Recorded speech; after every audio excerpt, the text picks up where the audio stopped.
भर्तृहरि ने वाक्यपदीय में ऋग्वेद की 15 शाखाओं का उल्लेख किया है और ऋग्वेद के पाठककार कौन है? शाकल्य।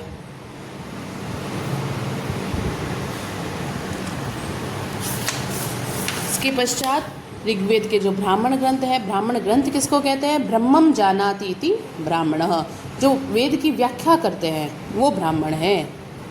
सबसे पहला ऐतरेय ब्राह्मण ग्रंथ, जिसके रचनाकार महर्षि महिदास ऐतरेय है, जो 40 अध्यायों में विभक्त है।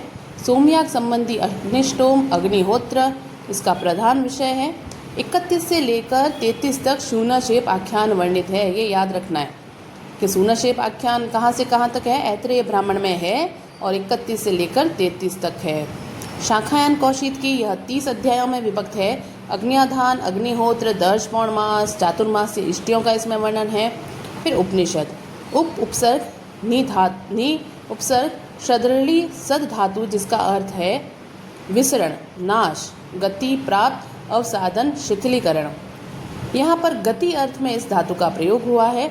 अतः उप ब्रह्म सामीप्यम निश्चयेन सीदति प्राप्नोति यथा सा उपनिषद, जो ब्रह्म के समीप निश्चय रूप से ले जाता है हमें, वह उपनिषद है। उपनिषद और मुक्तोपनिषद में उपनिषदों की संख्या 108 मानी गई है। महावाक्य कोश में 223, लेकिन शंकराचार्य ने 10 उपनिषद माने हैं। पहला ऐतरेय उपनिषद, जिसमें 3 अध्याय है। षष्टिवाद, आदर्शवाद, आत्मवाद का वर्णन है। प्रज्ञानम ब्रह्म कौन से उपनिषद का वाक्य है? ऐतरेय। ए से प्रज्ञान, ए प्रज्ञान ब्रह्म। कौशिक के उपनिषद, इसमें 4 अध्याय है। प्रथम अध्याय में देवयान पितृयान का वर्णन है। द्वितीय तृतीय में